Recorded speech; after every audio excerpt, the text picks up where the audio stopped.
We are back at my coast property. We're going to go over to the creek again, see what happened upstream that caused the huge amount of rocks and debris to come down the stream and wash out my road. On the way there, I'm going to adjust my trail camera because it was pointed too low for the animals that walked by, which were very tall ones. I had it set for cougar and bear height, not elk height.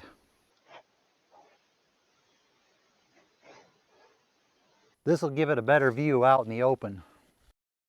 We'll take a walk up the creek, see if we can find out what caused all these rocks and debris to come down the stream that weren't here before, that washed out my road. It changed the path of the stream. Instead of going that way, it went that way and carved this big gully right into my road. This gully it dug is really deep. This deepest part is over my head. If I can get some equipment in here, push some of these rocks and debris into that gully, fill it up, and in the process, restore the creek back to its normal channel where it's not going to wash things out. If I was to do that, that would solve the problem with the road. It would also stop the new creek channel from digging that gully even deeper, causing more erosion and possibly more problems downstream. But when it comes to messing with streams, government people get a little bit funny about that. So I would never do that. And if I did, I would not show it on YouTube. Let's move on. This is where we left off in the last video about this. I determined it's coming from this fork instead of the other fork. Now which fork is it coming from? This fork or that fork that you can't see from here because of this ginormous log? This right fork looks like it could have some new sediment in it, but the left fork looks normal. This all looks like old rock that's been here a while. So we need to go upstream, up the right fork.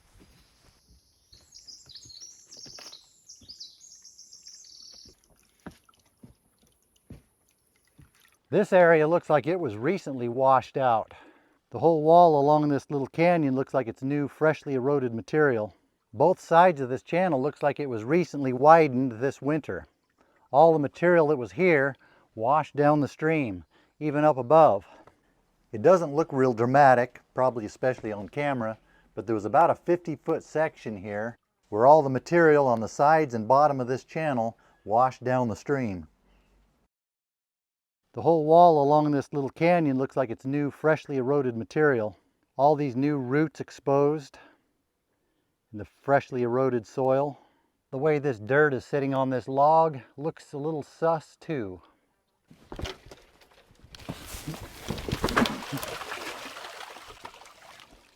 Plah! I just fell in the creek. Now my boot's all wet. From here, looks like the old creek bed was right about here. And all of this has been washed away. About a 50-foot stretch of creek bed and the side of the hill on both sides. On the top end we can see where the freshly eroded roots and rocks meet the darker rocks that have already been exposed for a long time. No roots, mosses that have been there a long time. If we go up above this spot, the creek bed looks normal. So what caused this? This is a roadless part of the property. It hasn't been managed. It hasn't been anything by humans. Not in a very long time.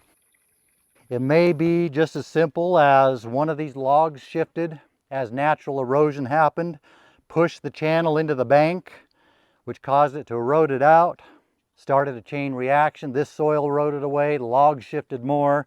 Who knows? You'd need to have an erosion forensicist to come in here and figure it out. I think I just made up a new occupation. Sometimes nature can be destructive to nature too. Seems like there's more material down there that would have came out of this spot, but maybe because all these rocks and debris were flowing down, it picked up more rocks and debris along the way and scoured out the creek down below. And it was a cumulative effect. Cumulative, not cumulative. and it was a cumulative effect. If we continue upstream from here, hello frog. I would have put you on video, but you took off too fast. I think if we keep going, we'll run into the big elk trail. Yeah, this is just old creek bed. Nothing new happened here. What happened down below is just part of the natural process. That's what makes these canyons, just water eroding away the soil and rocks over time. This whole canyon was made by many events like that.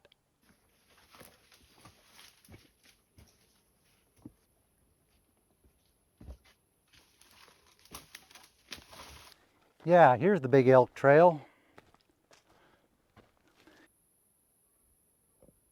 This will take us up to the east side roads.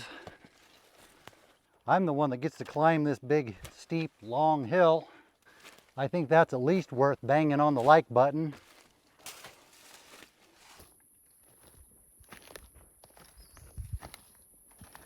It was nice of these elk to make this nice hiking trail that connects the end of the west side roads to the end of the east side roads. Speaking of elk, it's hard to tell because it's all grown over, but here is a road. Now it's starting to look more roady, probably because it is more roady. Now we have a fork in the road. I could go this way or this way. I'm going to go this way because in times like these, I'm reminded of what Yogi Berra said.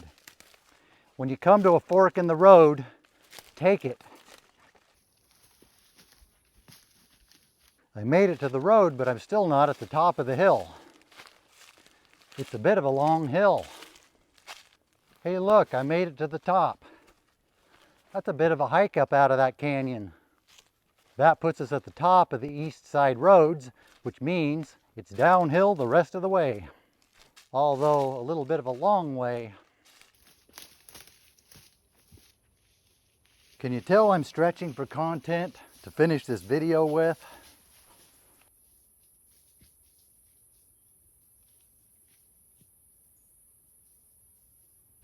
If I don't find anything interesting on this walk, I might have to end this video short.